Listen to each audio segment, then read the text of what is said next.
Hey everyone, welcome to today's lesson. My name is Wes, and this is Interactive English, the channel that is all about just trying to help you practice and improve your English skills.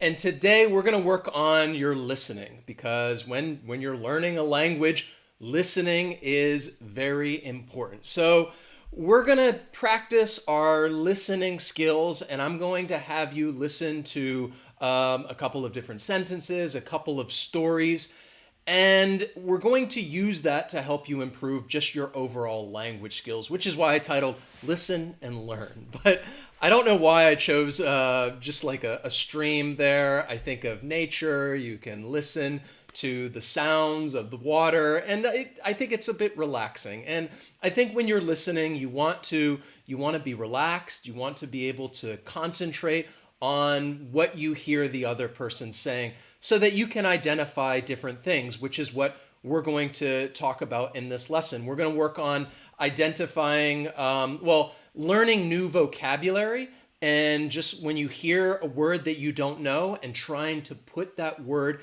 in context and understand the meaning of that word. We're also going to practice just identifying the main idea, making sure you comprehend most of what you hear.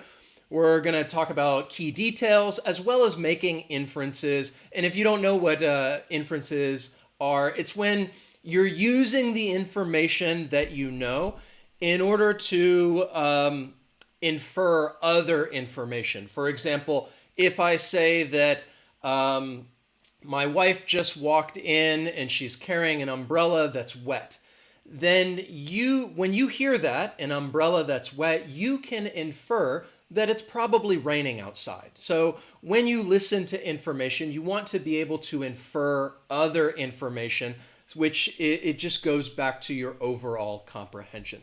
So before we start, I just want to give some shout outs. Hello, saw some members with me. Lolly, good to see you. Rod, VIP. Glad that you guys are here. Monica, Steve, Alyssa, Yamila, Alana, Salam. Great. Hiva, see so many familiar names. I love it. So let's start. We're going to start with something that is a little easier, and then it'll get more difficult.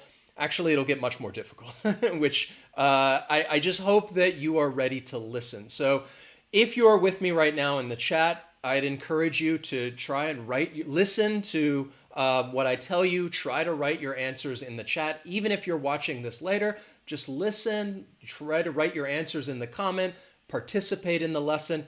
That's what interactive English is all about. So let's start with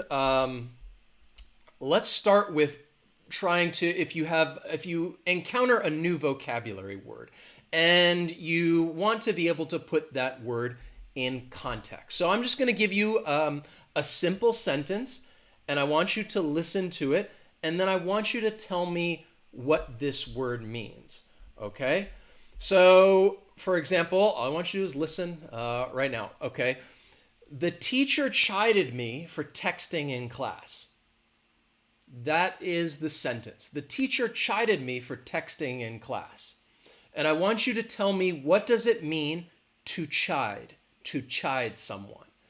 So the sentence that I gave you, and maybe you know this word, maybe you don't, and this is when listening helps, that you can think about this word, and hopefully the more you listen to it and read it and you encounter this word, you'll be able to use it and make it part of your vocabulary. The teacher chided me for texting in class. All right.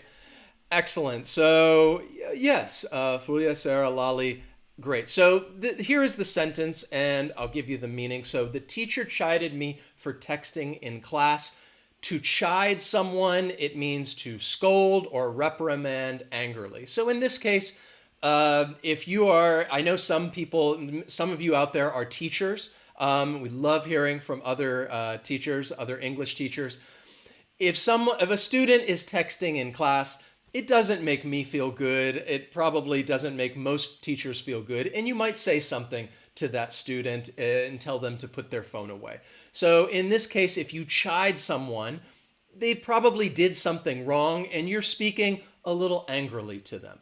So now that you know that if you are chiding someone, that you are talking to them in a way that you are a little angry, you're upset with this person, and you're like, no, no, don't do that, don't do that. Now that you know the meaning of that word, let's use it and we'll make an inference, okay? So I'm going to give you another sentence, and well, let me tell you the sentence, and then I'll tell you what I want you to do.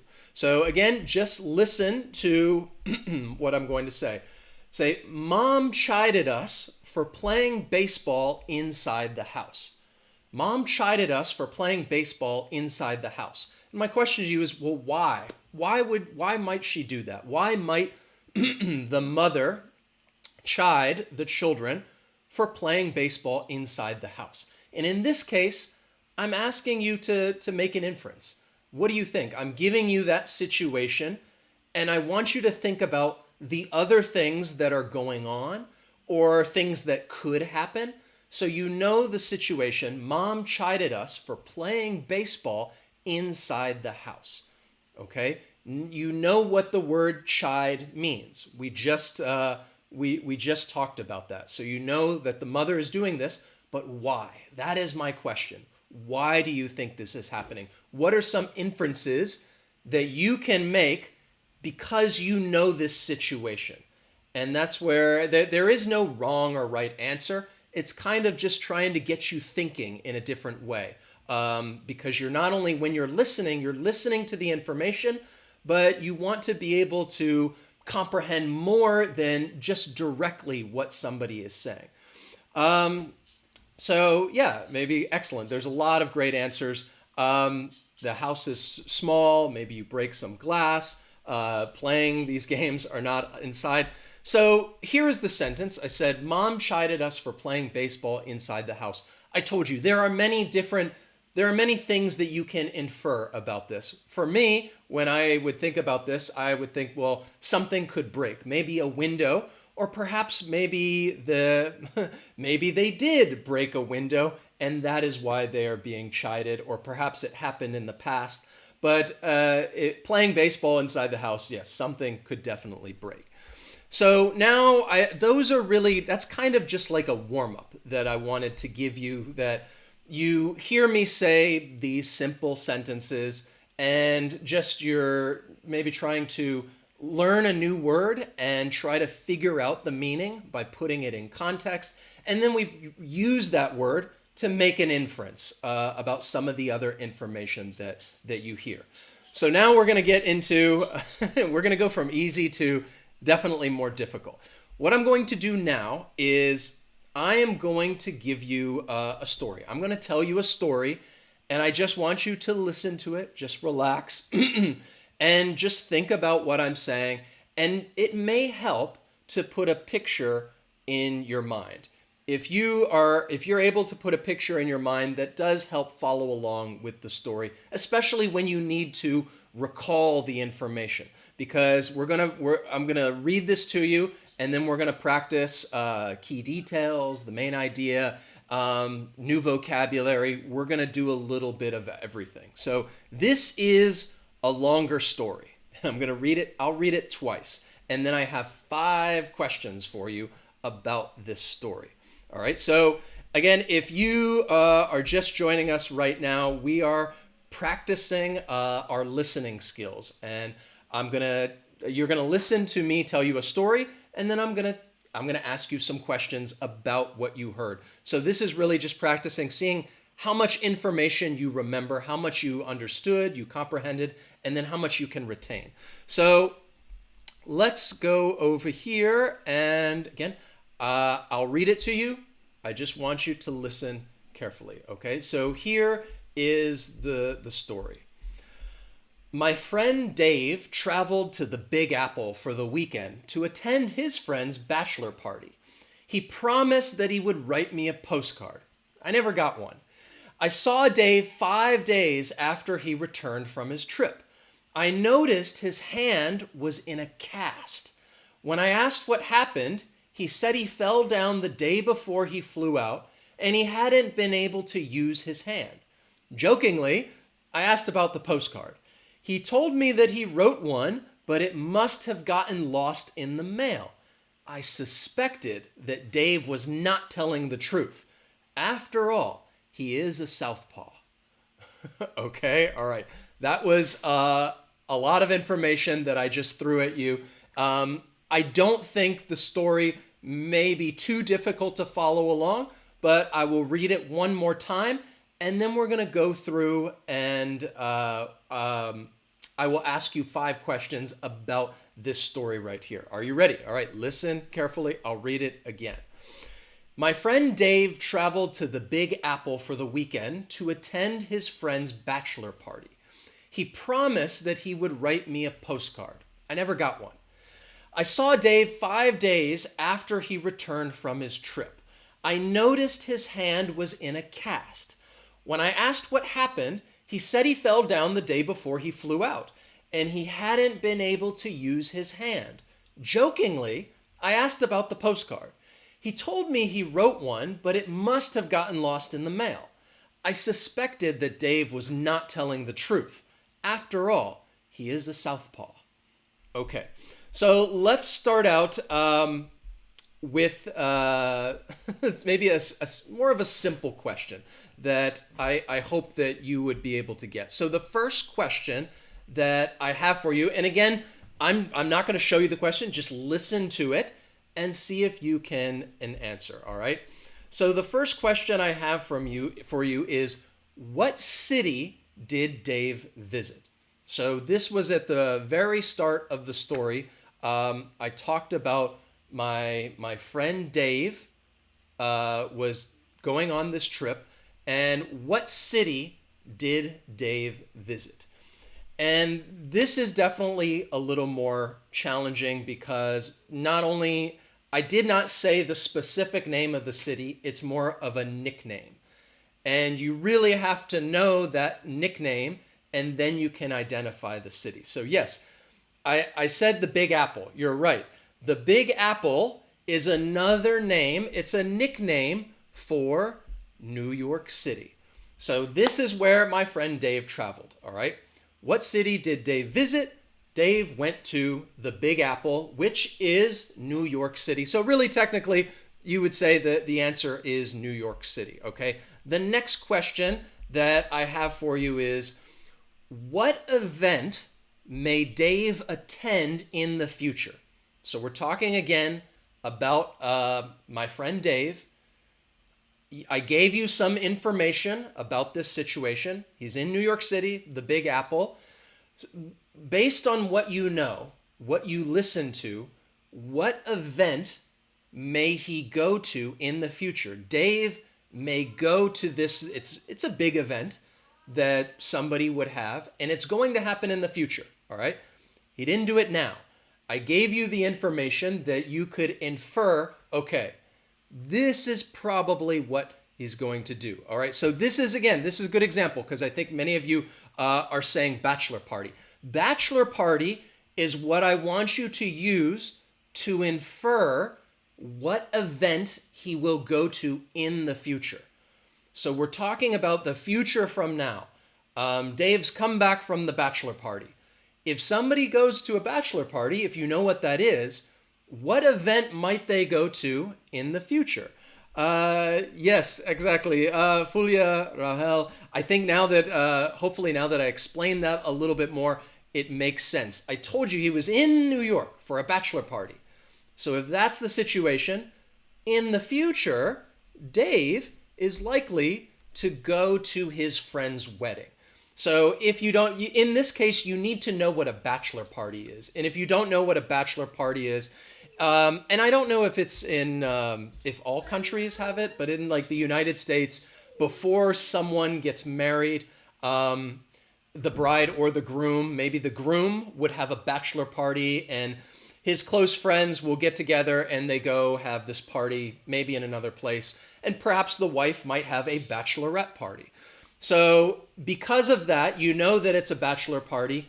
In the future, Dave will likely go to his friend's wedding. All right, so we know he's in New York, he's at a bachelor party, and Dave was supposed to do something while he was there. Now, I told you that Dave hurt his hand. So this is definitely more detail. When Dave and I met, so I'm telling you the story about Dave and I. When Dave and I met after his trip, how many days had it been since he hurt his hand? All right. How many days had it been? So Dave hurt his hand, and then some of these things happened. I saw Dave when he got back from his trip. How many days had it been since he hurt his hand? So in this case, you really need to think about, there was some specific information that I gave you, but then you need to think about the situation like the bachelor party. All right, I'll tell you right now, five is not the answer. All right, remember, I'm saying how many days had it been since he hurt his hand? When he first hurt his hand, and then how many days is it? So the correct answer would I'd say about 7 or 8, okay? And the reason why I say that is because remember, in the story we're talking about, he said he hurt his hand the day before leaving for a weekend bachelor trip. All right? So, for example, wait a second. I want to make sure. All right. So I said that he's gone for the weekend, which is 2 days. And I said, I saw Dave 5 days after he got back. So he returned from the trip, and then 5 days passed, and then that's when I saw him. So you could say 5 plus 2, 7 works. If you want to count the same day that he hurt his hand, then you could say 8. So I'd say 7 or 8 days would be the correct answer. And this was difficult because you had to remember the 5 days after he got back. It's a weekend bachelor party or trip. So that's 2 days. And then he hurt his hand the day before. So that was definitely a little more difficult. All right, the next question. I apologize if some of these are a little difficult, but again, this is good practice, all right? Now, my next question, very simple, straightforward. Dave was going to send me a postcard. He didn't send it, all right? Was I angry about the postcard? Was I angry about that I didn't get a postcard? And which word did you hear that tells you the answer to this? All right? So first, do you think, was I angry that my friend Dave did not send me a postcard on his trip to New York City, the Big Apple? And what word did you hear that tells you either yes or no? All right? And this is when I want you to, I'm trying to think if you can identify the specific word that you heard. And maybe, again, this is a lot to take in, but okay. So most of you know that yes, no, the answer is no. I was not angry about this. Jennifer, it was a very close guess. Excellent. Shea, yes. The key word that I want you to focus on was that, I don't know if you remember specifically, the sentence said, jokingly, I asked about the postcard. So jokingly was the word, it's an adverb. It means you're just joking around. I'm teasing like, hey, why didn't you send me my postcard? That was the word that kind of tells you that I was not upset. It's not serious. I was not angry about that I didn't get a postcard. Jokingly was the key word. All right, and then the last one, which I think is certainly going to be maybe a little more challenging, and I didn't say this, which hand did Dave injure? And how do you know? So I talk about Dave's hand. Well, I didn't say which hand was in a cast. A cast, if you don't know what a cast is, if you perhaps hurt your arm and you break it, and they put that mold around your arm so you can't move it. In this case, if it's a hand, maybe if somebody, maybe they break their wrist, maybe the doctor would put a cast around your hand and you just can't move it. And that's what a cast is. So which hand, which hand did Dave break? And how do you know this? How do you know that it was either the left or the right hand? And maybe you're just taking a guess. You have a 50-50 chance. And I see some people putting left hand, some people putting right hand.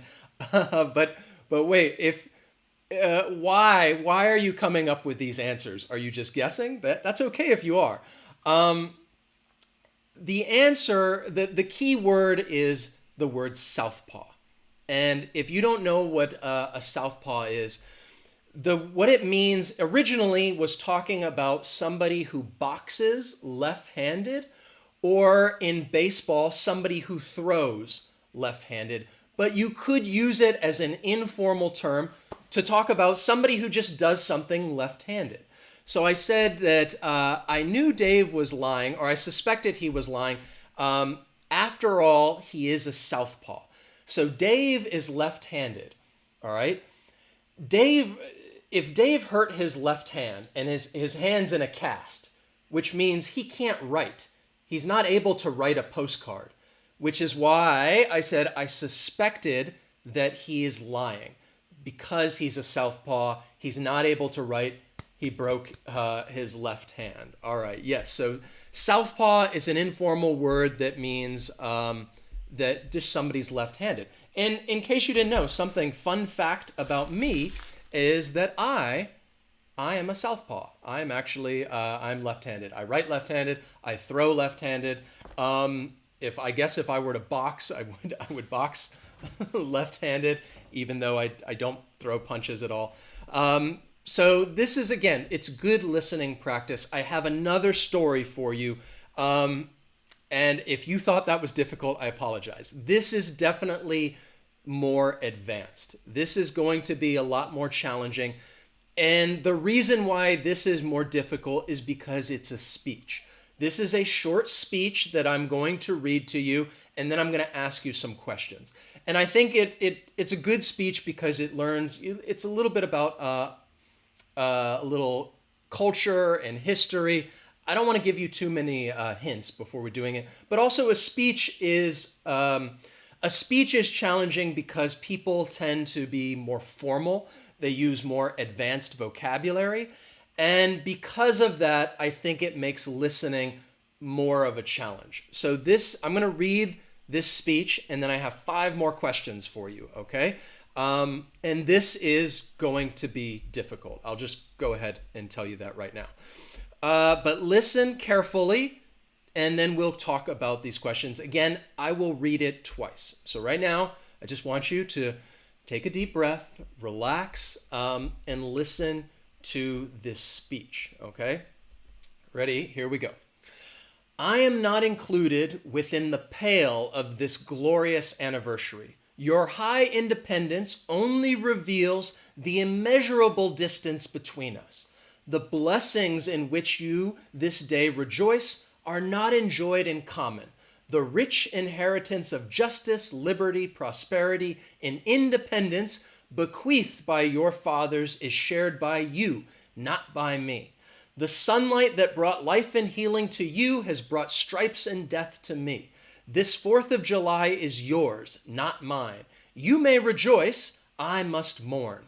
To drag a man in fetters into the grand illuminated temple of liberty and call upon him to join you in joyous anthems were inhuman mockery and sacrilegious irony. Do you mean, citizens, to mock me by asking me to speak today? All right. So again, that is a speech. It was from a long time ago, and I will read it again and just try to listen. And if it is very difficult, try to get the main idea. Don't think that you need to try and listen to every single word and catch all of the details. Try to get the main idea. I'm going to read it one more time. This is a speech, and later on, I'll tell you more about this speech and where it came from. So it says, I am not included within the pale of this glorious anniversary. Your high independence only reveals the immeasurable distance between us.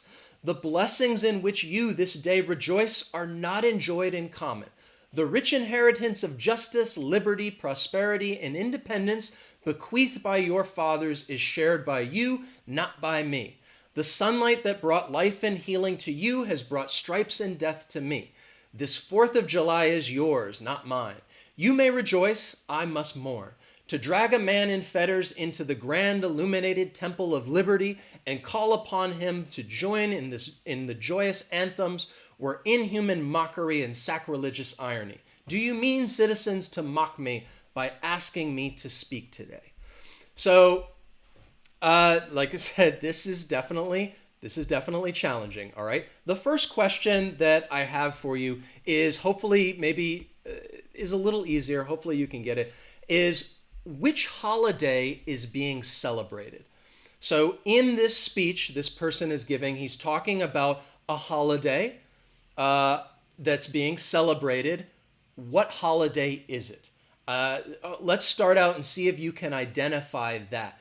There was, I mentioned a date in there that would hopefully tell you a little bit more about what I'm talking about, what holiday I'm talking about. There are some key words in there, such as anniversary. I give you the date. I actually did a whole lesson on this day not too long ago. I did it last month.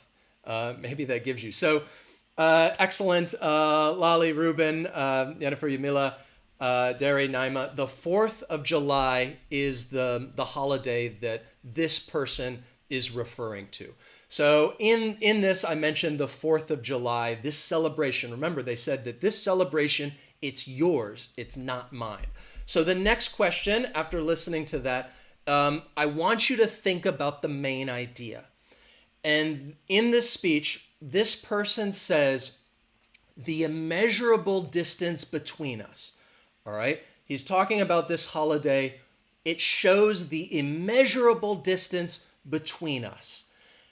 Who is us? What two groups of people is he referring to?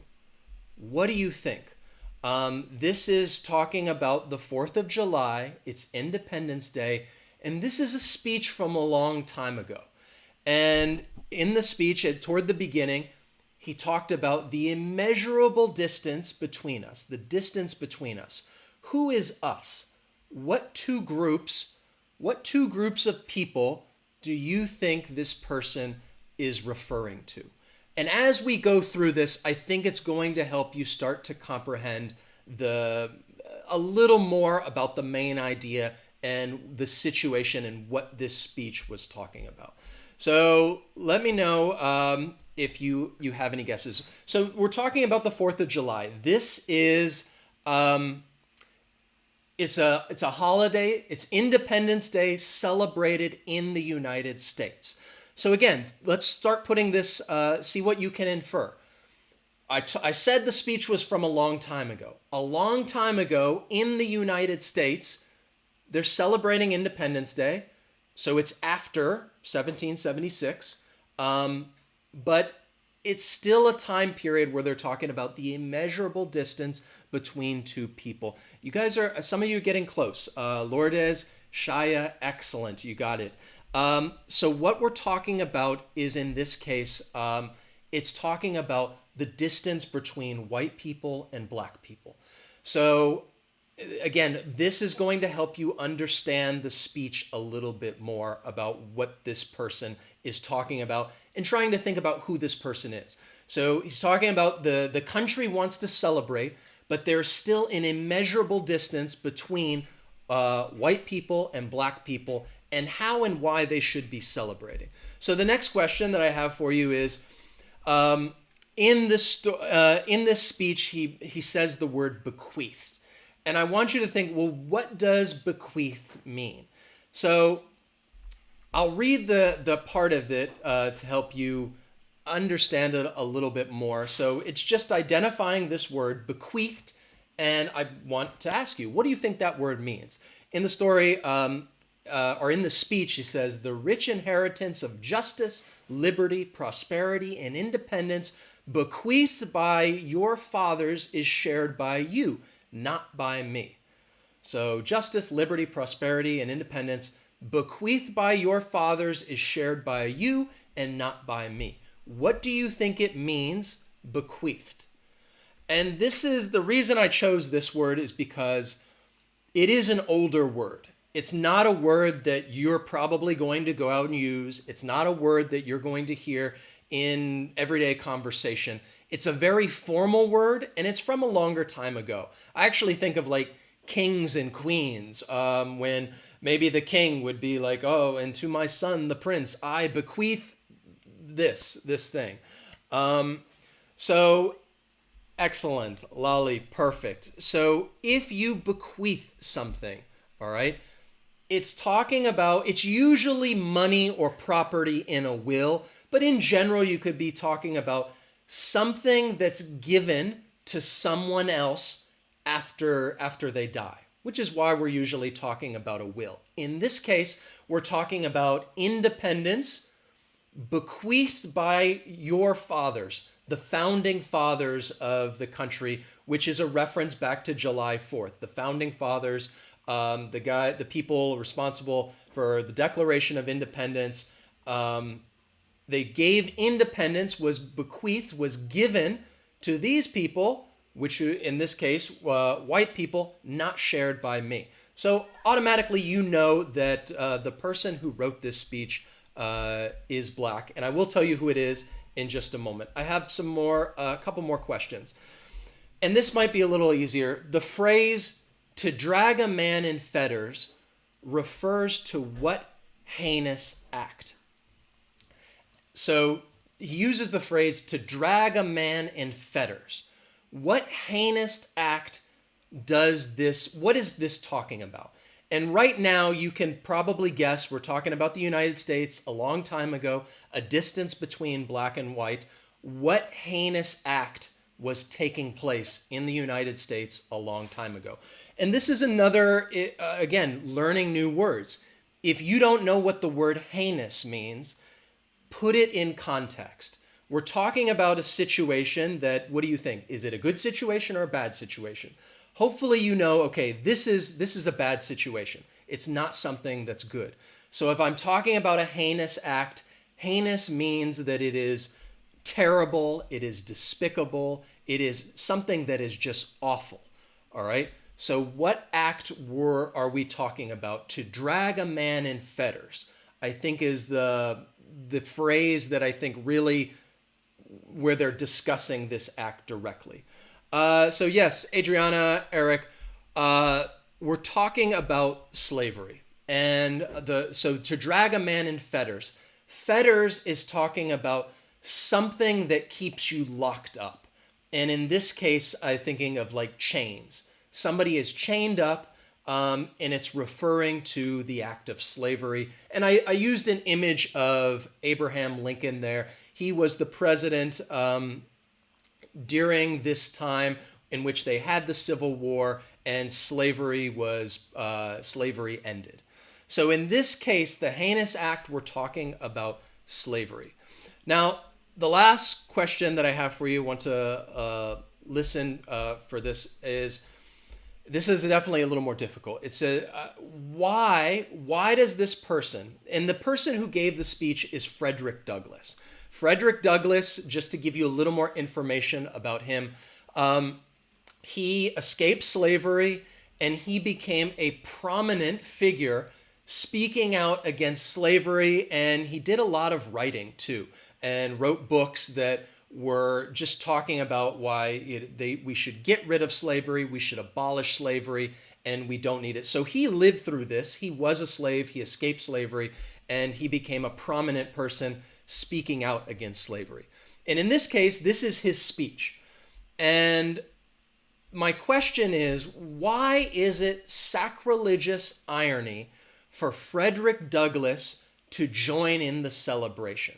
Why, in his words, he says that this is sacrilegious irony if he were to join in this celebration. Why does he say that? Why does he say that it is sacrilegious irony?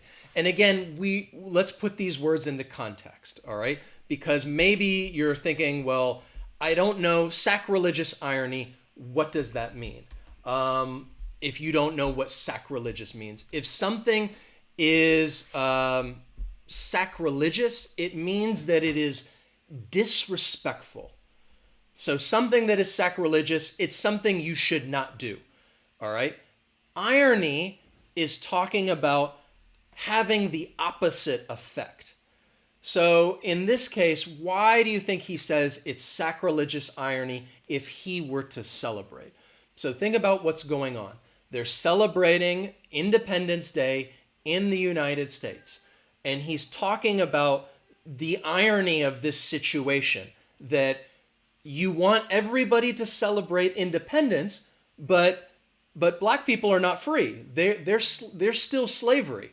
And this is the irony of all of this. And he's basically saying, well, why should I celebrate? There's a picture of Frederick Douglass. Why should I join this celebration? What do I have to celebrate? Because the slavery still exists in this country. And there are so many people that are not free, that do not have the same freedoms that white people are celebrating on the 4th of July. So this is why I'd say, he's being asked to celebrate the freedom which he does not have, that he does not share with everyone else. And he refers to it as sacrilegious irony. The name of the speech, in case you want to look it up, it's Frederick Douglass, and the name of the speech, where is it? I had it here. It says, the title of the speech is What to a Slave is the 4th of July. So it's What to a Slave is the 4th of July is this speech. I told you it was definitely more advanced because speeches are more formal. They're using more advanced vocabulary. But hopefully you were able, as we went through the questions, to comprehend it a little bit better. And I would encourage you afterwards, go back and listen to it again. And now that you know the answers, to see if, when you're listening to it, if you can identify all of this information again. So this is the way that we were listening and learning and improving your skills. And again, if you like what we do here at Interactive English, you can sponsor and support our channel. There are YouTube memberships, Patreon. We offer different rewards, and there are links in the description. Saw some members, patrons here today, like Lolly and Rod. So what I hope that, again, that you guys can gain from this is that you're just able to practice these skills to, again, learn new vocabulary and try to put it in context, that you can try to remember and identify key details and recall that information, as well as make inferences. And take the information that you hear, the information that you have, and try to think about, okay, well, what else is going on? What other information can I infer based on the present situation? It's always good practice. I'm really happy that you guys joined me today. I hope you found it useful. If you did, please go ahead, hit that like button. That way I know, okay, you learned something today, or you found that this was useful and helpful. So thank you guys, Lolly, so Lee, English with Jerry, Sarah, it's going so fast, Naima, Alice, thank you guys so much. Ven conmigo, excellent. Amir, curiosidades enigmáticas. Sorry, my Spanish, I haven't been speaking hace mucho tiempo que no he hablado mucho español, pero thank you, Rachel, Graciana, Fatima. Thank you guys. Hope you enjoy the rest of your weekend, and I will see you next time. So